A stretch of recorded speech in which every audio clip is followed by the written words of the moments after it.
이 네 가지 핵심 경이 들어있는데, 우리가 이제 초전법륜경이라고 그래서 고타마 시타르타 수행자가 붓다가 되신 뒤에 처음으로 당신이 발견하신 진리를 전체 처음부터 끝까지 전체 다 전해 주셨어요. 그 전해준 대상이 다섯 수행자. 옛날에 전정각산이라고 그래서 우리가 인도 성지순례 갔을 때 그 수자타 아카데미 그 가는 길에 왼쪽으로 산이 있었잖아요. 바위산. 그 바위산을 전정각산이라고 그래요. 전 앞전자고 정각, 그러니까 정각을 이루기 전에 수행하셨던 곳이라는 뜻이에요. 거기에서 이 발음이라는 진리를 발견하시고 거기서부터 걸어서 그 바라나시 사르나트 이시바타나 그 우리 그 초전법륜지라고 하는 그러니까 초전법륜이라는 말은 맨 처음 법의 바퀴를 굴렸다 이런 뜻이거든요.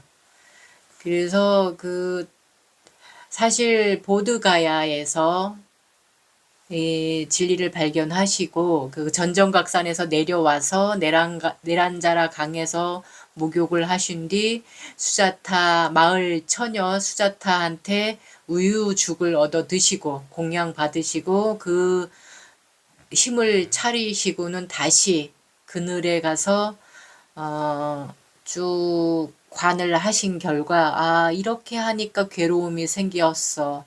이렇게 하니까 괴로움이 사라졌어. 라는 걸 발견하시고 그곳에서부터 아마 많은 사람들을 만났을 거예요. 만났지만 그 당신의 법을 알아듣는 사람이 없었던 거죠. 전에도 말씀드렸지만 인도는 우리나라 문화와 조금 다르게 네 스승이 누구? 그러니까 네 아버지가 누구냐? 네 스승이 누구냐가 더 중요해요. 그러니까 스승 없이 공부했다고 하면 너 아버지 없이 태어났어? 라는 말하고 똑같은 거고 어느 스승한테 배웠냐를 되게 중요하게 여기는 문화가 있는 곳이에요. 인도는. 근데 이제 이 고타마 붓다가 스승 없이 우리 아까 나모 따싸 바가와또 아라하또 삼마 삼붓따싸라는 예경을 했잖아요. 거기에서 삼마 삼붓따싸가 삼마라는 말은 발음 삼마 삼붓따싸 삼 이거는 스스로라는 말이에요. 그러니까 스승 없이 스스로 깨달아 아신 분이라는 뜻이에요. 그러다 보니까 인도 그 문화에서는 인정을 받기가 어려웠어요. 스승 없이 뭘 깨달았다는 거야? 이제 이런 거죠. 네가 뭔데 스승 없이 공부해서 네가 뭔데 이제 이런 분위기가 되는 거죠. 그런데 범상치는 않아 보여. 뭔가 이 우리가 흔히 아우라라고 하는 그 사람한테 나오는 기운이 범상치가 않으니까 물어를 보는 거야. 당신 참 범상치 않은데 당신 누구한테 뭘 배웠소? 라고 물어보는데 붓다는 난 스승 없이 혼자 배웠습니다. 라고 얘기를 하니까 처음엔 귀를 기울이려고 하다가 스승이 없이 배웠다는 깨달았다라는 말에 그냥 고개를 절레절레 흔들고 그냥 가버리고 아무도 귀를 기울이려고 하지 않았던 거죠. 그렇게 해서 그 보드가야에서부터 바라나시 그 사르나트까지 걸어가시는 거예요. 우리는 버스 타고 거기를 갔기 때문에 한 7시간 만에 갔어요. 그건 길이 엄청 좋아져서 한 7시간 만에 간 거거든요.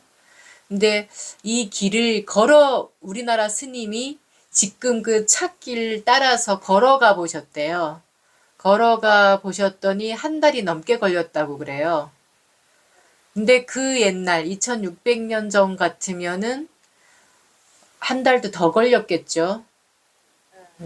정말 산 넘고 물 건너고 뭐 이렇게 했다는 것처럼 들판을 하염없이 걷다가 강물도 건넜다가 숲풀도 건넜다가 이제 이러면서 정말 이렇게 내 말을 알아들을 수 있는 사람을 찾아서 가는 거예요, 지금. 그렇게 갔는데 전에도 얘기했듯이 이 다섯 수행자는 그 전정각산에서 함께 공부했던 분들이에요. 곧다마 붓다가 수행할 때 거기서 함께 공부했던 분들이에요. 그래서 곧다마 시타르타 수행자가 얼마나 지독하게 수행을 잘했는지를 알아요.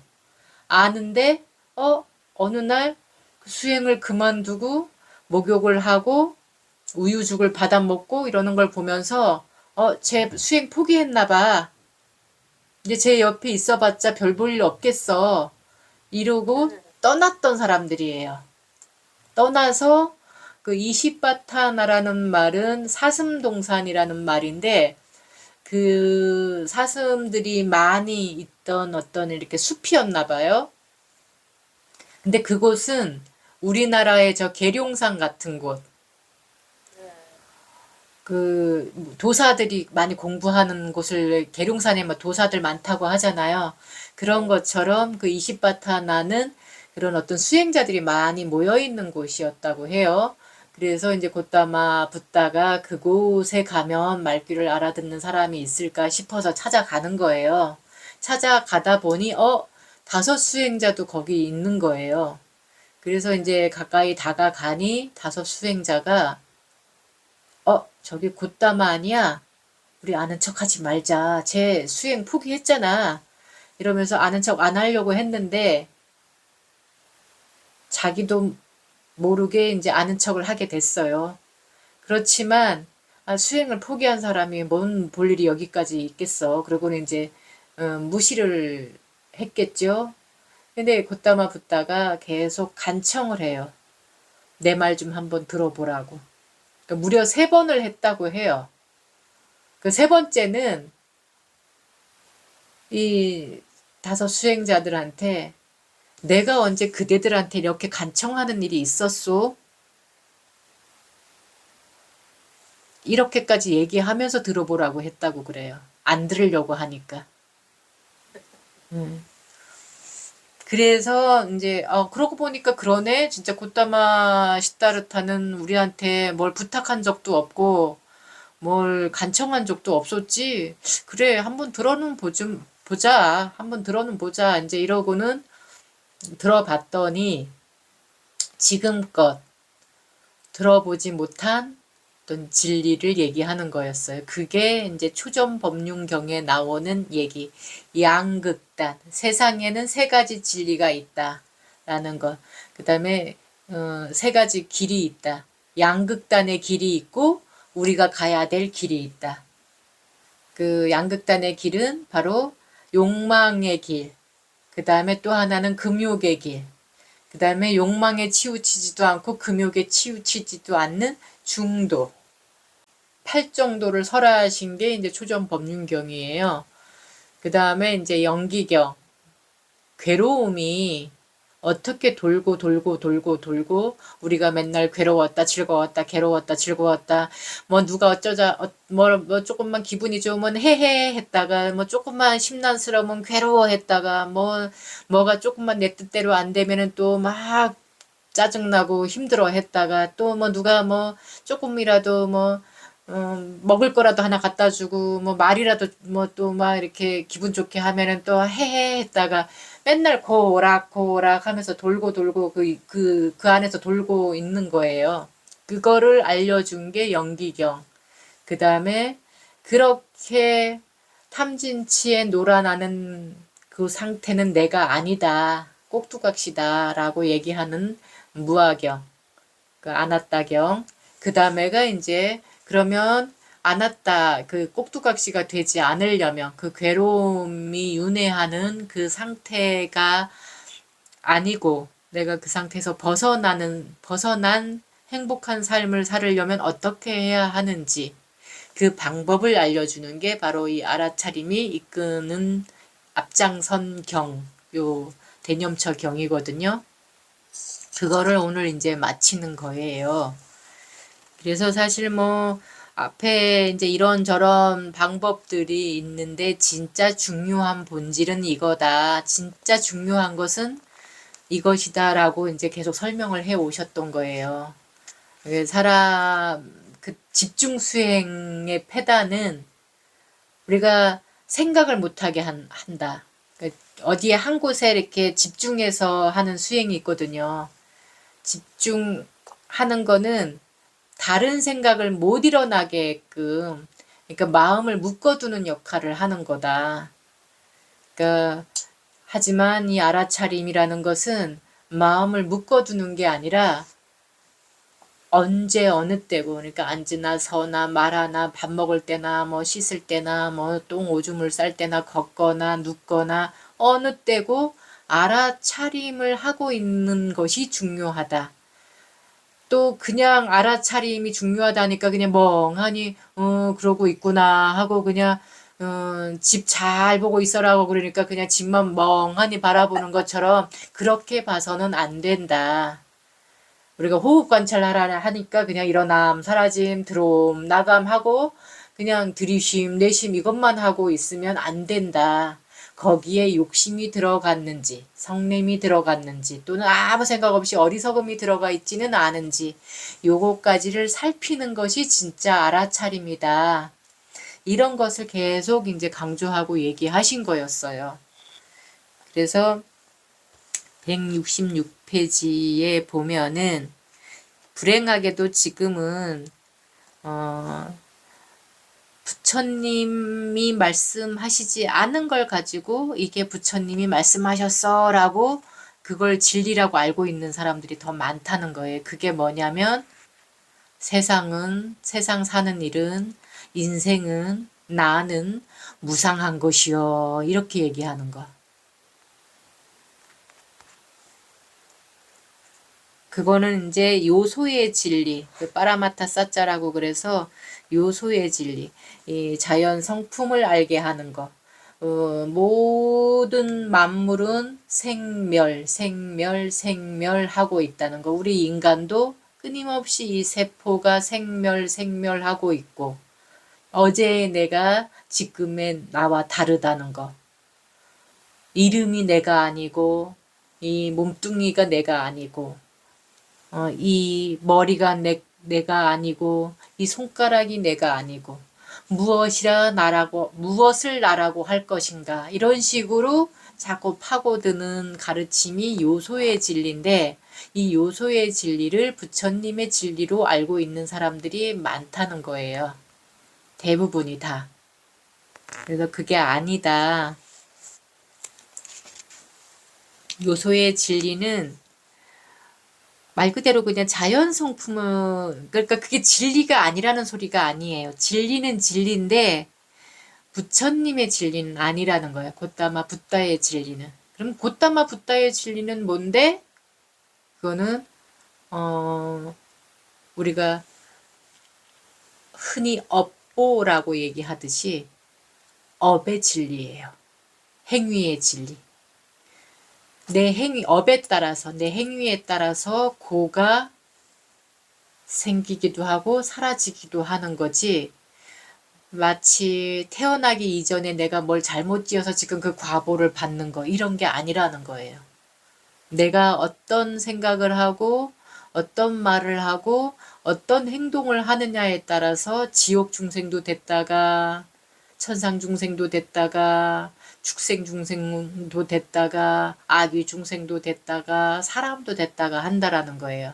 근데 그 요소의 진리에서는 뭐라고 얘기하냐면 내가 태어나기 이전에 어떤 지은 그 업의 결과로 내가 지금 살고 있고 내 생에도 좋게 어떤 몸을 받으려면 지금 내가 선업을 많이 지어야 된다. 이렇게 강조하고 있는 게 요소의 진리에서 얘기하는 거예요. 근데 그 요소의 진리는 이미 그런 사상이나 이런 거는 곧다마 붓다가 가르침을 주기 이전에 벌써 있었던 사상이고 가르침이었던 거예요. 그래서 우리가 제대로 알아야 될 건 이렇게 구분을 할 줄 알아야 돼. 이거는 이런 관점에서 지금 이 진리를 얘기하는 거구나. 그렇지만 우리가 배운 거는 우리가 곧다마 붓다의 진리로 배운 거는 나한테 지금 내가 지금 말하고 행동하는 거에 탐진치가 들어갔느냐 안 들어갔느냐 들어간 거에 따라서 지금 내가 요런 꼭두각시가 되었다라고 빨리 알아차릴 수 있는 것. 그게 이제 곧다마 붓다의 진리라고 알으셔야 돼요. 이 지금 166페이지에서 계속 그 얘기를 하고 계셔요. 이미 있었던 거.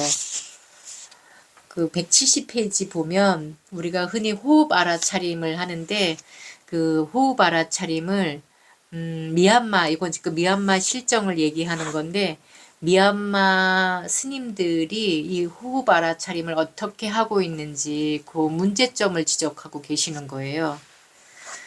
그 미얀마 선원들에서 여러 가지 그 윗바사나 선원이 있는데 그 윗바사나 선원들 가운데서는 그 여기에 신수 신법, 신 몸 알아차림, 수 느낌 알아차림, 신 마음 알아차림, 법 알아차림 요 네 가지를 알아차림 해야 되는데 요 가운데서도 몸 알아차림 이 호흡만 강조하는 선원이 있거나 또는 마음을 강조하는 선원이 있거나 또는 집중 수행을 하는 거를 강조하는 선원이 있거나 그래요. 그래서 그곳에서는 그냥 이렇게 무조건 일어남 사라짐, 일어남 사라짐, 이 숨이 들어오는 걸 알고 나가는 걸 알고 이것만 알아차리게 하는 보통 그렇게 가르침을 많이 주어요. 그 지도 법사 스님들이. 근데 여기 이 책을 쓰신 스님은 비구들이여 내쉬는 숨을 내쉰다고 분명히 알아야 되고 들이쉬는 숨을 들이쉰다고 분명히 알아야 하고 길게 내쉬는 거는 길게 내쉰다고 분명히 알아야 하고 길게 들이쉬는 건 길게 들이쉰다고 분명히 알아야 하고 짧게 내쉼을 짧게 내쉰다고 분명히 알아야 하고 짧게 들이쉼을 짧게 들이쉰다고 분명히 알아야 하오. 몸의 움직임이 고요해지면 몸의 움직임이 고요해진다고 분명히 알면서 몸을 알아차림해야 한다오. 이렇게 부처님이 말씀을 하셨는데 요거를 그냥 글자 그대로 이제 하다 보니까 그냥 들숨 날숨만 이렇게 하고 있는 거죠. 그래서 이 여기 글을 쓰신 분은 이 수행법은 사실 부처님 이전에도 있던 거기 때문에 부처님은 여기에다가 이렇게 이미 있던 수행법에다가 더 중요한 거를 얹었다는 거, 더 중요한 거를 가르쳐 주셨다는 거예요. 그게 뭐냐면 여기에 성냄이 들어갔는지 욕심이 들어갔는지 어리석음이 들어갔는지 이런 거를 알아차려야 되고 일부러 쉬고 있는지 일부러 쉬지 않고 있는지 이걸 알아차림하라는 소린 거예요. 우리가 숨을 쉬고 있는 거는 지금 일부러 쉬세요? 아니면 자연스럽게 쉬세요? 자연스럽게. 그죠? 이 숨은 내가 안 쉰다고 막 참아야지 한다고 참아지는 게 아니고 내가 천천히 쉬어야지 또는 빨리 쉬어야지 이렇게 작정하고 쉬는 게 아니거든요. 그냥 자연스럽게 쉬는 건데 문제는 내 탐진치가 작용을 하잖아요. 그러면 이 호흡의 결이 달라지는 거예요. 그래서 우리가 호흡 알아차림 할 때는 그거를 알아차려야 되는 거예요. 그 오치온의 들숨 날숨인지 아니면 그냥 오불치온의 들숨 날숨인지 요거를 알아차려야 되는 거예요. 일부러 막 계속 그 쉬게 하는 그 호흡 알아차림만을 강조하는 선원이 있는데 거기는 일부러 쉬다 보니까 크게 들이쉬고 크게 내쉬고 일부러 그래요. 우리 한 5번만 일부러 크게 들이쉬고 크게 내쉬어 볼까요? 코로 일부러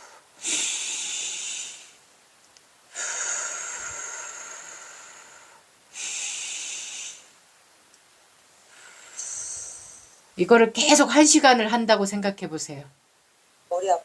네, 요 지금 5번만 해도 약간 뭔가 예, 산소가 부족한 듯한 현상이 오잖아요.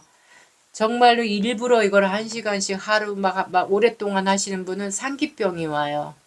그래서 이거는 일부러 하는 게 아니다. 자연스럽게 쉬어지는 이 숨결을 자연스럽게 쉬고 있는 이 숨결 속에 내가 오늘 하루에 어떤 욕심이 들어가서 그 욕심이 아직 사그라들지 않았는지 또는 사그라들었는지 아니면 성냄이 일어났는데 그 성냄이 사그라들었는지 사그라들지 않았는지 요거를 봐야 되는 거지. 들숨날숨을 알아차림하겠다고 막 알아차림 잘 안 되니까 막 일부러 막 크게 들이쉬었다가 크게 내쉬고 이러면 오히려 몸을 해친다라는 얘기를 하고 계시는 거예요. 일상 상기병이 뭐예요, 스님? 상기병. 기가 위로 이렇게 뻗치는 건데요. 이제 그 우리나라 선불교에서 이렇게 선수행 하시는 분들이 가끔 저도 이제 처음에 겪었던 일이기도 한데 일부러 막 참고 앉아 있는 거예요. 그러면 모든 기운이 위로 뻗쳐요. 머리로? 네, 위로. 그래서 그럼 어떻게 되는 거예요? 그 심할 경우에는 눈알이 막 빠지려고 하고 머리에 열꽃이 피고 너무너무 심할 경우에는 막 구토증이 나고 막 핑핑 돌아요. 그 완전히 뭐 고산병 오는 것 마냥. 네, 그래서 머리가 막 망치로 뽀개는 것처럼 머리도 아프고 너무너무 힘들어요. 그게 뭐냐면 기운을 참고 있기 때문에 그래요. 억지로 하면서 참고 있다 보니까. 그러니까 열꽃이 피는 거는 뭐냐면 억지로 참고 있는다라는 거는 아픈 것도 참고 저린 것도 참고 뭐 일어나는 마음도 참고 막 다 참다 보니까 이게 어디로 빠져나가질 못하니까 막 머리에 이게 멍게처럼 막 열꽃이 피기도 하고 그게 초기 증상이고 이제 그런 것도 계속 참고 있다가 보면 막 몸이 이렇게 뒤틀리기도 하고 머리 두통도 오고 눈알도 빠질 것 같고 막 구토증도 일어나고 그러니까 막 어지럼증도 일어나고 막 심하게 그런 경우가 많아요. 그것까지도 더 참아서 뛰어넘는 게 아니라 그냥 계속 참다 보면은 정신이 이상해지기까지도 해요. 그래서 되게 위험해요. 스승 없이 공부하다 보면은 이런 경우에 많이 빠져요. 그래서 약간 우리말로 약간 실금 갔다고 그러죠. 그 돌았다고 그러죠. 그런 사람들도 있어요. 그 계룡산, 지리산 뭐 여기 강원도에 또 어디야 저기 태백산 막 이런 데 보면은 그 산 공부하시는 분들이 그런 현상이 일어나요. 단전호흡이 약간 그런 거 아니에요? 단전 호흡도 마찬가지고 이런 수행도 마찬가지고 뭐를 억지로 참으면서 막 뭔가 한 소식 해보겠다고 억지로 참고 앉아서 하다 보면 이게 약간 건너머 버리는 거죠. 그러니까 누가 바른 길로 인도를 안 해주면 그런 현상들이 와요. 그래서 실제 공부하다가 그런 사람들을 많이 만나죠. 그리고 그 경계에 머무는 사람들이 많아요. 참으면서 이 집중 수행을 하다가 보면은 제일 먼저 오는 경계들이 있는데 비디오 경계로 오는 경우가 있고 오디오 경계로 오는 경우가 있어요. 요 비디오 경계는 보이는 거예요. 뭐 오늘 일어날 일이 뭐 보인다거나 뭐 누가 찾아온다거나 아니면 뭐 그 사람의 뭐 이렇게 과거 전생이 보인다거나 막 이런 현상으로 오디오 경계는 그 누가 얘기를 해주는 거죠. 귀신 들린 것처럼. 예, 이제 그런 경계들이 오면은 어, 착각하는 거예요. 내가 어떤 도사가 된 듯한 미래를 예언하는 예언력이 생긴 것처럼 예지력이 생긴 것처럼 착각을 하는 거예요. 그 사실은 잘못 그 삿된 기운이 이제 들어간 건데 그걸 알아차리지 못하고 그 경계에 머물러서 그 막 실성실성 아는 소리를 하고 막 이제 이러는 경우들이 더러 있어요. 그래서 아는 소리 하면 또 그렇게 또 유유상종이라고 또 그런 기운을 좋아하는 사람들은 또 막 따르는 사람들이 생기고 우리가 보면 도령하고 선녀가 그거죠. 예? 뭐 이런 데 가다 보면 무슨 도령, 무슨 선녀, 무당 뭐 그러니까 그런 거. 무당은 또 그렇다라고 얘기할 수가 없는 게 무당은 또 무당 또 신어머니들이 있거든요. 아, 그 신어머니들이 있어서 이제 이렇게 좀 아는 소리 하면은 신들렸다고 또 이렇게 뭐 내림굿을 받아서 또 그렇게 하는 경우도 있어요. 근데 그런 것도 안 했는데 혼자 이렇게 막 뭐가 도통했다고 해서 아는 척 하는 사람들이 또 있거든요. 아는 소리를 하는 경우가. 근데 그럴 때 그걸 뛰어넘어야 돼요. 저 같은 경우에도 경험을 얘기하자면 저도 약간의 비디오 경계가 왔었어요. 그 집중 수행을 하루에 뭐 네다섯 번씩 이제 법당에 들어가서 공부할 때, 그러니까 오늘 누가 뭐라고 그러니까 아침 새벽에 이렇게 명상하다 보면은 오늘 올 사람들 얼굴이 보이는 거죠. 진짜 그 사람들이 왔어요. 근데 저는 이제 몰랐는데 나중에 보니까 내가 이 사람 본 사람이네 이렇게 되는 거죠. 근데 진짜요? 그거를 무시하지 않고 만약에 신기하다 이거 점점 내가 이거 뭔가 이거 재밌는데 하고 거기에 빠져버리면은 그냥 그 세상에 빠져 사는 거예요. 근데 저 같은 경우에는 무시했어요, 그거를. 무시하고 그 경계에 안 빠지려고 차단을 했죠, 제가. 그게 이제 우리나라는 참선불교라고 얘기하는데 처음에 참선 수행하시는 분들도 그런 경계를 겪어요. 예, 얘기 들어본 것 같은데. 예, 기도하러 들어가도 막 뭐 앞에 막 뭐가 막 보이거나 막 이러는 경우가 있거든요. 근데 그게 흥미로워서, 그게 신기해서, 좋은 거기에 건 열심히 하다 보면 좋은 건 줄 알았는데 이제 예, 그게 그거 아니에요. 그래서 뛰어넘어야 이제 되는 거구나. 우리 참선불교에는 살조라는 말이 있어요. 이게 죽일 살자에 부처 불자에 죽일 살자에 조사 아, 그 시조 조자인데 이게 뭔 말이냐면 부처를 만나면 부처를 죽이고 조사 스님을 만나면 조사 스님을 죽여라 이런 말이 있는데 제가 알아듣기로는 이런 경계를 만났을 때 그걸 뛰어넘어야 된다는 소리거든요. 그런 기계가 없고 그런 결기가 없으면 이제 여기서 헤매고 있는 거죠. 그러니까 삿된 기운 속에 빠져서 살아야 되는 거죠. 그러면 자기도 속고 남도 속이고 사는 거야. 그러니까 부처님 가르침은 우리가 괴로움이 없는 삶이잖아요. 행복한 삶을 목적으로 하는 거잖아요. 그러려면은 팔정도라는 게 무엇인지 이걸 배우는 것이 부처님의 가르침인데, 뭐 신기한 이렇게 막 앞날이 뭐 보이고 들리고 막 오늘 누가 올 거야, 누가 찾아올 거야, 막 이제 이러고 있으면은 딱 그 경계에 머물러서 무당처럼 그러고 살아야 되는 거죠. 아니 그렇게 참선하다가 막 직장도 그만두고 거기에 빠진다고 그런 말 들어본 적이 있는 것 같은데. 예, 그런 경우가 덜어 있어요. 이제 미얀마에서 수행할 때도 이제 제가 만난 수행자 가운데 그런 분이 있었어요. 거기는 집중 수행을 많이 하는 선원이었는데 국제 선원 가운데 이제 미얀마에 가면 한 5종류의 국제 선원이 있어요. 그러니까 같은 스님한테 배웠는데 제자들마다 따로 나가서 선원을 차려가지고 다 달라 또.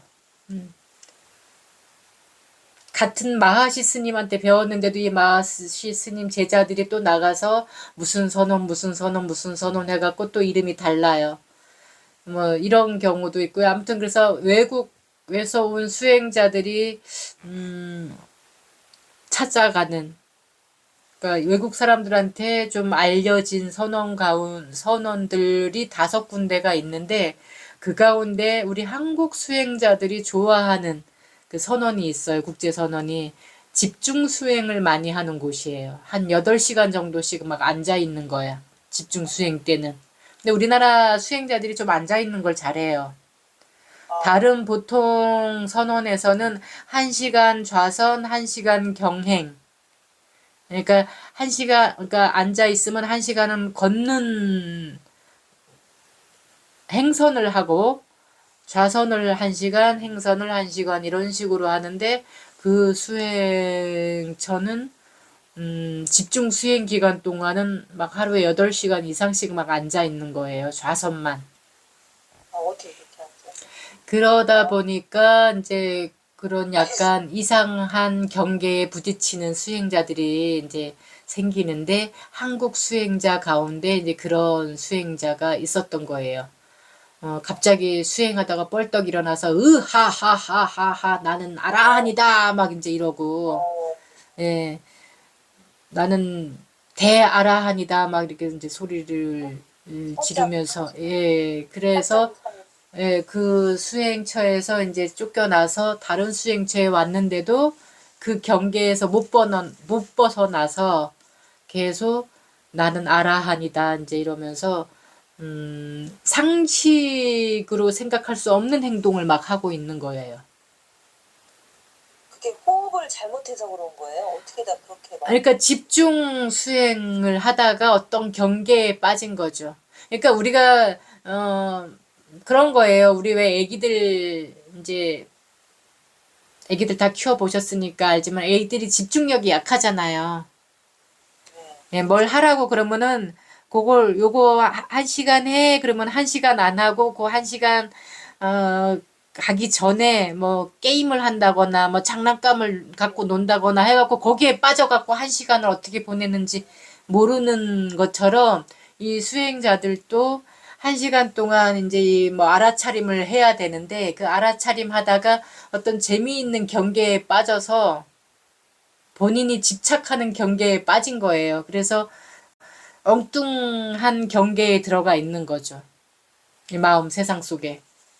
그러다 보면은, 음, 그러다 보면은 우리 보통 상식으로는 생각할 수 없는 행동들을 말도 그렇고 행동도 그렇게 해요.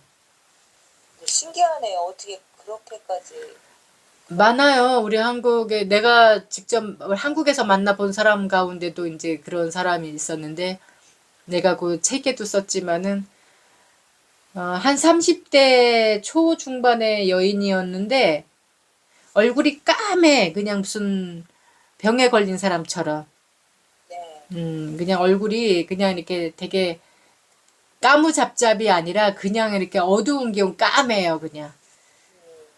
근데 그 홍련암에서 만났었는데 보통 이제 그 홍련암은 우리나라 3대 관음 성지이기 때문에 그 기도하러 오는 사람들이 많이 몰리는 곳이에요. 그래서 낙산사요? 예, 낙산사 옆에 홍련암. 예, 그러다 보니까 이제 전국에서 이렇게 찾아오는 기도객들도 많고 이러는데 그 가운데 이제 그 한 여인이 그런 경우였어.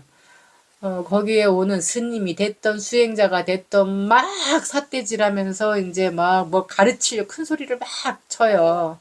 스님을 있어. 예, 스님을 보고도 막 호통을 치고 야단을 막 쳐. 아무도 대꾸 안 해. 제정신이 아니라는 걸 알으니까. 아, 네.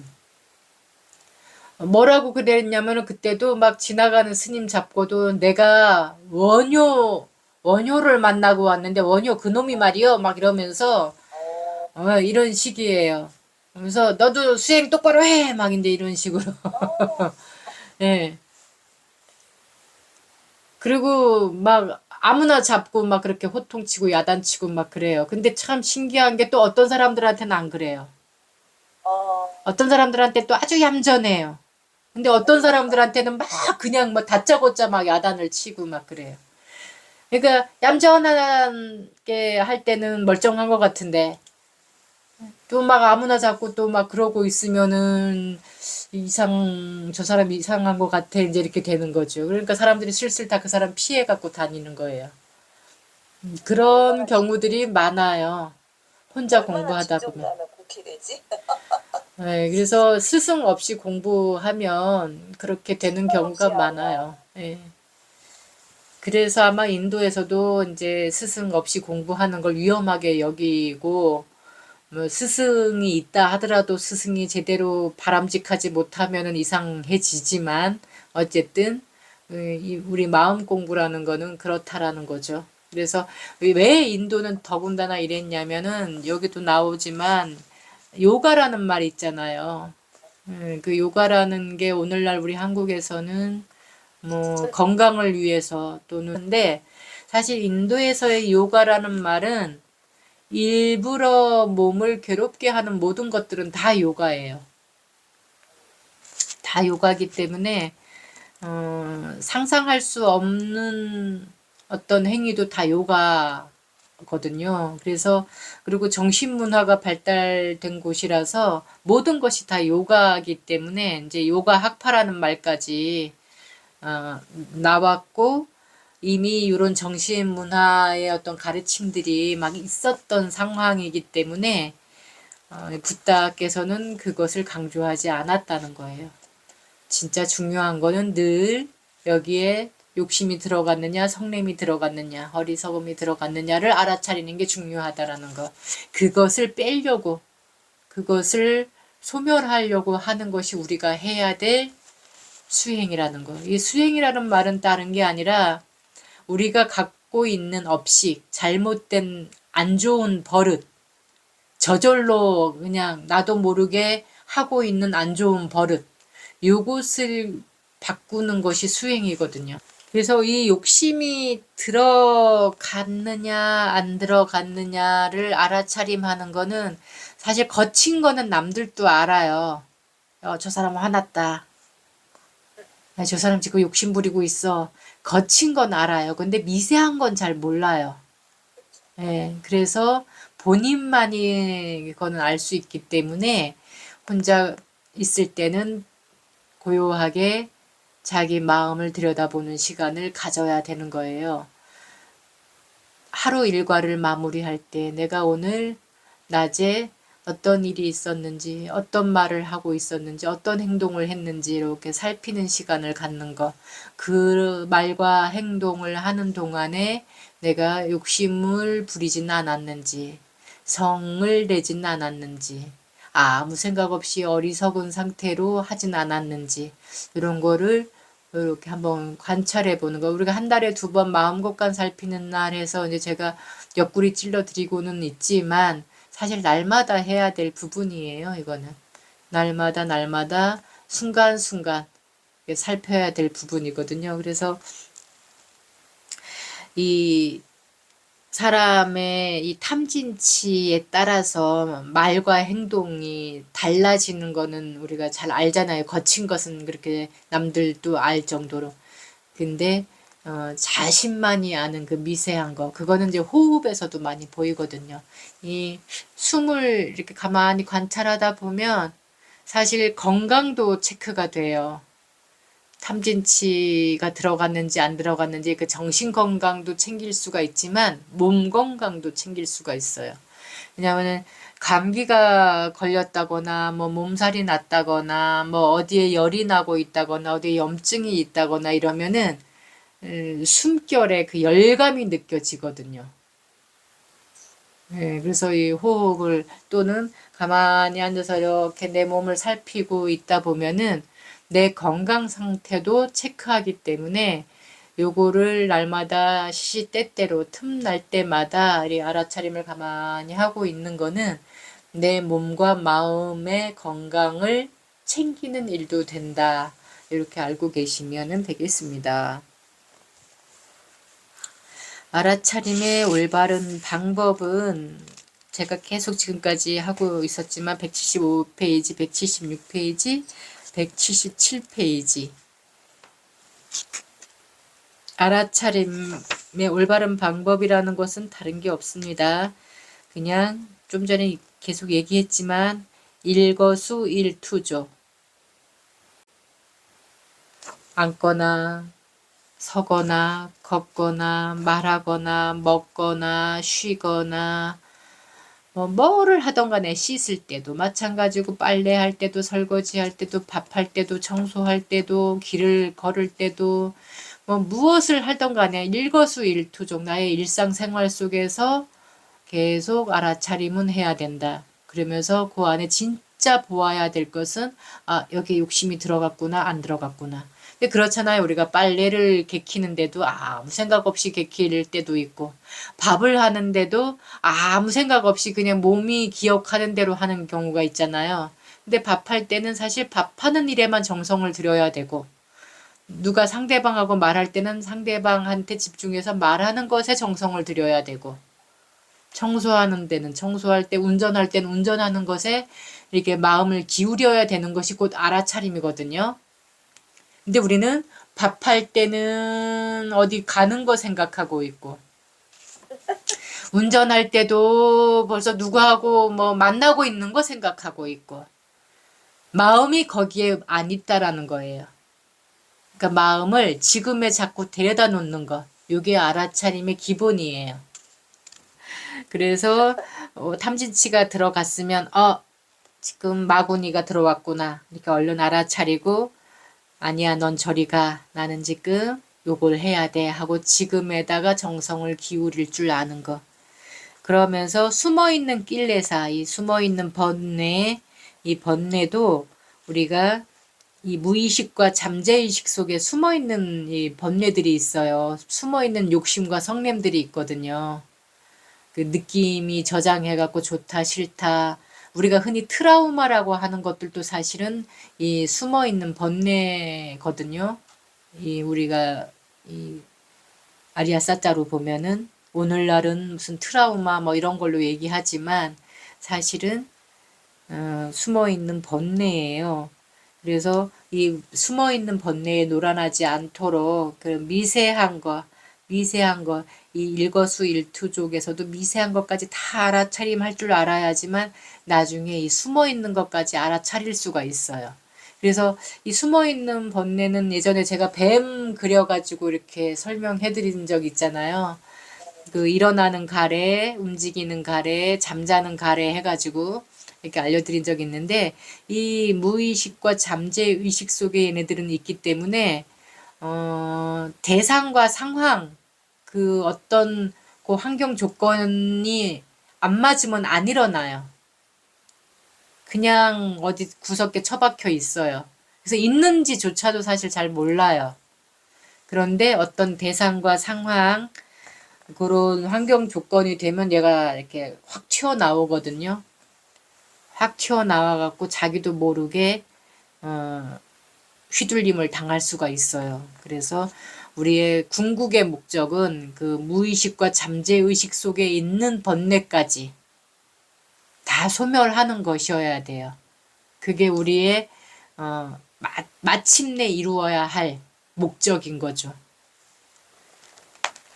그래서 정리를 해보자면 177페이지 정리를 해보자면 우리가 이렇게 공부를 하는 이유는 새로운 낄레사 그러니까 새로운 번뇌 어떤 옛날에 나는 이런 못마땅한 것들 옛날에 이렇게 좀 이거 좀 없앴으면 좋겠다 하는 것들이 있었는데 이걸 없애기도 전에 또 새로운 안 좋은 것들이 와갖고 또 쌓이면 안 되잖아요. 그러니까 그 새로운 번뇌가 생기지 않도록 하는 거고 그 다음에 이미 생긴 이미 있는 번뇌를 없애기 위해서 하는 거다. 그리고 오치온의 들숨날숨. 이 오치온이라는 건 우리가 탐진치가 들어가 있는 상태를 오치온이라고 했잖아요. 이 오치온의 들숨날숨에 마음을 기울이면서 이렇게 살피다 보면, 관찰하다 보면 이게 자연 성품으로, 자연으로 들숨날숨하고 있는 건지, 아니면 욕심과 성냄, 어리석음이 들어가서 들숨날숨하고 있는 건지, 요거를 알 수 있고, 그걸 알다 보면은 이건 내 것인가 내 것이 아닌가, 내 몸인가 내 몸이 아닌가, 나인가 내가 아닌가 라고 이렇게 물음도 스스로 질문을 할 수가 있게 돼요. 이제 요게 법 알아차림이거든요. 그래서 이렇게 스스로 물어보고 스스로 대답하고 요런 것도 자꾸 버릇을 들여야 돼요. 그러니까 이를테면 내가 지금 어떤 상황을 보고 오늘 낮에 일을 할 때 어떤 사람이 와서 어떤 말을 했는데 그게 되게 귀에 거슬려. 이게 왜 거슬릴까? 욕심이 작용한 걸까? 성냄이 작용한 걸까? 욕심이라면은 어떤 욕심인가? 이렇게 분석해 보는 것. 그 얘기를 하고 있는 거예요. 그래서 178페이지 들어가 보면 우리가 관찰하고 알아차림 하라고 하니까 그냥 가만히 멍하고 멍 때리고만 앉아 있으면 그냥 집 잘 봐라 하니까 집만 쳐다보고, 불이 나는데도 집만 쳐다보고, 강도가 들었는데도 집만 쳐다보고 있는 꼴과 다름없다. 집을 잘 보라는 말은 도둑이 드는지, 뭐가 강도가 드는지, 아니면 불이 어디서 불씨가 날라와서 불이 타고 있지는 않는지 이런 거를 보라는 소리인 것처럼, 들숨날숨을 보라는 것은 여기에 욕심이 들어가는지 성냄이 들어가는지 요런 걸 살피라는 말이다 라는 말씀을 하고 계시는 거예요. 그래서 이 힘이 생기면, 알아차림의 힘이 자꾸 커지면 이제는 지혜가 생겨서 나의 삶을 이 지혜가 이끌어 갈 거예요. 그러면 후회할 일도, 걱정할 일도, 두려울 일도 별로 없습니다. 여기 보니까 집중수행 선언이 있었다는 근거가 없네요. 네, 없어요. 그럼 스님은 아니 부처님은 그럼 따로 이렇게 앉아서 명상한 걸 이렇게 이 사람들이 그렇게 표현하는 건가? 그러니까 우리가 그 기원정산이 중림정산이 우리 왜 성지순례 갔을 때 몇 군데 그 터를 봤잖아요. 거기에도 보면 대강당홀이 없잖아. 다 이렇게 스님들 처소, 개인 처소가 이렇게 조그만하게 이렇게 다 있었잖아요. 그러니까 자기가 있는 처소에서 앉아 있든지 누워 있든지 걷든지 뭐를 하든지 그냥 이 알아차림을 하는 것이 수행이었던 거지. 다 함께 모여서 기도원에 이렇게 모여서 함께 했다는 기록은 없어요. 그 제일 오래 계셨던 기원정사 우리 봤지만 그 기원정사에도 큰 홀은 없잖아요. 이 터가 다 조금만 하잖아요. 부처님이 계셨던 방도 조금만 하잖아. 우리의 그 노란 탑에 제가 차 올리고 그 뒤에서 우리 예경하고 경전 읽었잖아요. 거기 안 넓잖아요. 거기 몇 명이나 앉겠어요. 거기 건물이라고 치면은. 그리고 그 넓은 터가 스님들이 사셨다지만 각자 방이 따로 있어서 이렇게 넓은 거지 대강당 대홀이 있었던 게 아닌 거예요. 근데 그럼 맨 처음에 절이나 그런 게 생긴 건 왜 생겼을까요? 제일 처음에 그 절이 생긴 이유는 그 우기 때문에. 우기 때 요즘에 우리나라도 이제 그 예전에는 장마철이라고 했지만 요즘엔 장마철이 없어지고 왜 국지성 호우 그래갖고 그 아열대 기후가 오고 있잖아요. 그냥 하루에도 몇 시간씩 쏟아졌다가 또 갰다가 그러잖아요. 그 인도나 제가 경험한 미얀마도 그래요. 이게 우기라고 하는 철이 있는데 우기 때 이제 앙거라고 해서 편안할 안자 거할 것자 편안하게 거한다라는 말로 쓰고 있지만 이제 그 빨개오르는 와사라고 하는데 그 와사는 인도 우기 때 생긴 풍습이에요. 전에도 이제 잊어버리셨는데 제가 다시 얘기하면 기억나실 거예요. 그 교단이 생겼어요. 이제 부처님 교단이. 막 경전에 보면 1250 대중이 항상 이렇게 다니셨다고 하니까 최소한 500 대중이 막 다녔다고 하니까 이 어디 법문을 초청받아서 가거나 뭐 어디 수행처를 다녀도 항상 이 대중들이 같이 이제 다녔는데 그 우기 때면 이 대중들이 같이 다닐 데가 없잖아요. 비가 날마다 오고 그러니까 그래서 그 법회 때는 그렇게 한 곳에 모이지만 각자 처소에서 이렇게 그 사원이 있기 전에는 각자 그냥 어느 나무 아래 동굴 뭐 어디 뭐 이렇게 각자 다녔어요. 몇몇 이렇게 3, 4, 5 각자.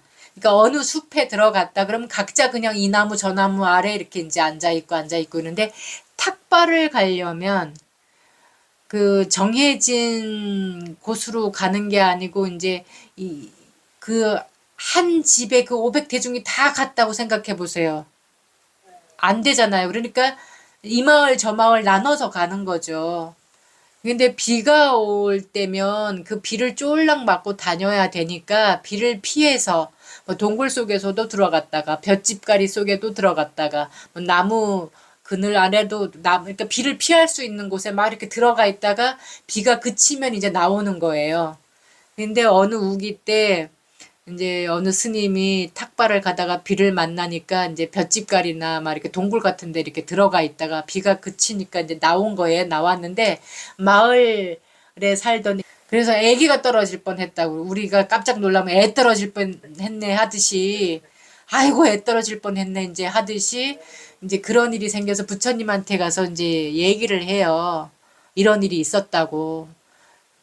그러면서 겸사겸사 이 비가 많이 올 때는 사람뿐만이 아니라 이 미물들도 벌레나 이런 그 미물들도 비를 피해서 이렇게 피해 있는데 사람들도 그쪽을 밟고 다녀야 되는 경우도 있는 거예요. 그러니까 자기도 모르게 살생도 하게 되고 또 마을 사람을 놀라게 하기도 하고 그다음에 또 상상해 보세요. 우리나라도 지금은 뭐 우산도 있고 뭐 우비도 있고 이래서 그 비 올 때 또 그리고 지금은 천도 좋아서 비가 와도 이렇게 구겨지지 않는 이렇게 옷이 있지만 옛날에는 우리나라 그 옷감들이 다 자연 천연 옷이어 갖고 그 풀을 먹여야지만 됐어요. 근데 비를 맞으면 그 촐락 젖어가지고 그 풀기가 싹 빠지면은 아주 볼품 없거든요. 그렇듯이 이 미얀마도 이 승복이라는 게 가사란 말이에요. 그 시체 덮었던 막 뭐 이렇게 누가 버린 천 이런 것들을 조각조각 기워서 만든 그 옷감인데 이게 비까지 맞아 버리면 가뜩이나 그 보자기 같은 그 옷이 품이라고는 일도 없을 거예요, 아마. 그 그래서 더군다나 속옷 문화가 없는 나라이기 때문에 이 몸이 그대로 드러나요. 그런 이런저런 여러 가지 이유로 비가 오는 철, 이 3개월, 옛날에는 우기가 3개월이었나 봐요. 이 3개월 동안은, 그래서 이제 마을 촌장이 부처님한테 가서 건의를 해요. 우리 마을에서 이런 일도 생겼고 하니, 비 오는 철에는 한 곳에 모여 계십시오. 그러면 저희가 공양을 갖다가 드리겠습니다. 탁발하러 안 나오셔도 됩니다. 저희들이 갖다 드릴게요. 이래서 이제 3개월 동안은 절 문 밖을 안 나가고 이제 한 곳에 이렇게 머무르는 것이 사원의 이제 시작이 됐다고 해요. 그 전에는 사원이라는 게 없었어요. 인도 그 아슈람 문화, 사문 문화는 그냥 이렇게 유행을 하는 거예요. 한 곳에 머물지 않고 이곳 저곳 떠돌면서 이게 다니는 거였기 때문에 그래서 법문도 항상 야단법석이었죠. 들야자에 들판에다가 법의 자리를 마련하는 거예요. 그래서 이렇게 법문을 듣고 저녁 때 특히 이제 낮에는 더우니까 시원해졌을 때 그늘 아래 뭐 이렇게 숲속 그 너른 터 이런 데에서 이제 법문을 하고 이랬었는데 운기철에 그런 일이 생겨서 이제 한 곳에 모여 계셔라. 그러면 저희가 이렇게 갖다 주겠다 하니까 이제 이 사원이라는 형태가 생기는 거예요.